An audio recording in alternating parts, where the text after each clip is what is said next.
हमने के आपन चिंता नहीं जा करत, हमने के अपन लइकन के पढ़ाई की चिंता नहीं जा करत।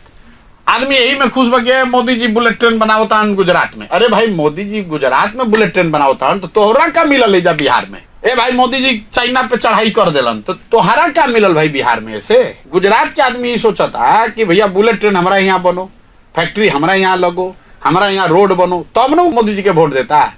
बिहार के आदमी मोदी जी के अमेरिका में स्वागत कितना होता, यही से झंझारपुर में आदमी वोट देता, बेनीपट्टी में वोट देता, अररिया में वोट देता कि मोदी जी देश के शान बढ़ा दिलन। भाई ठीक बात बढ़ा दिलन, मान ला अगर तार बात मानियो ले कि देश के शान बढ़ा दिलन, तो अररिया के लइकन के, सारण के लइकन के, मोतिहारी के लइकन के, बक्सर के लइकन के काम मिलल ही ना बताओ। हम जानल चाहते नहीं कि जन सुराज के पास रोड मैप का बा बिहार के रोड मैप पूरा रोड मैप सीधा बा।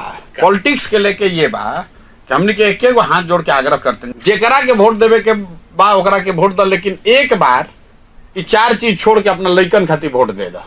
अच्छा। तू जात पर देता हर बार, हिंदू मुसलमान पर दे लो, तू लालू के हरावे खातिर दे लो, कभी जितावे खातिर दे लो, कभी मोदी के खातिर दे लो, कभी चावल खातिर दे लो, कभी मंदिर खातिर दे लो। एक बार खाली अपना लइकन खातिर वोट दो।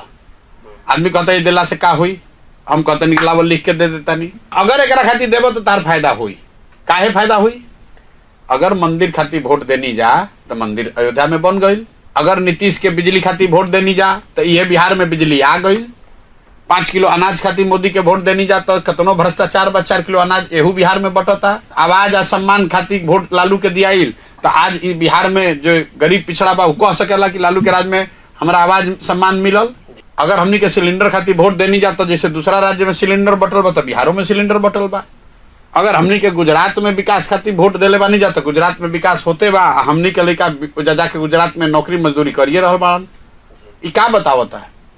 लोकतंत्र में वोट किसको दिया जा रहा है, इससे ज्यादा जरूरी ये बात है, ज्यादा महत्वपूर्ण यह है कि वोट किस बात के लिए दिया जा रहा है। मोदी देश के प्रधानमंत्री बावन, गुजरात के भी प्रधानमंत्री, बिहारों के प्रधानमंत्री। गुजरात में लोग वोट देता मोदी के बुलेट ट्रेन खाती, गिफ्ट सिटी खाती, इंडस्ट्रियल डेवलपमेंट खाती, विकास खाती। अब बिहार में मोदी जी के वोट हमने काहे खाती देता नहीं जा? 5 किलो अनाज खाती। ई रवा बताई कि मोदी के जौन वोट हमने के बिहार में देता नहीं जा, कोई कहाँ कहता कि भैया फैक्ट्री, शुगर फैक्ट्री जा लगाई तो वोट दे। ये देश में कौन ऐसा उद्योगपति बा जेकरा के मोदी जी कह देस कि भाई तोरा बिहार में 5 गो चीनी मिल लगावे के बाद केकरा दम बा की कह दी कि ना लगाई।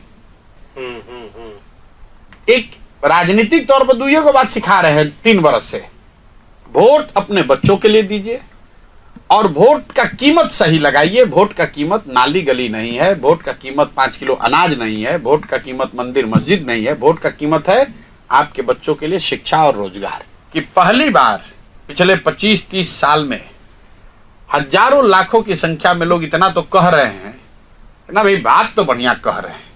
बिहार में प्रयास तो एक होना चाहिए था, ये प्रशांत किशोर कर रहा है, होना ऐसे ही चाहिए। होगा कि नहीं होने में 10 वर्ष समय लगेगा, 5 वर्ष लगेगा, ये लोग कहता है, ये भी लोग कहता है कि भैया घबराई मत, 5 वर्ष लागी लेकिन हो ही जरूर।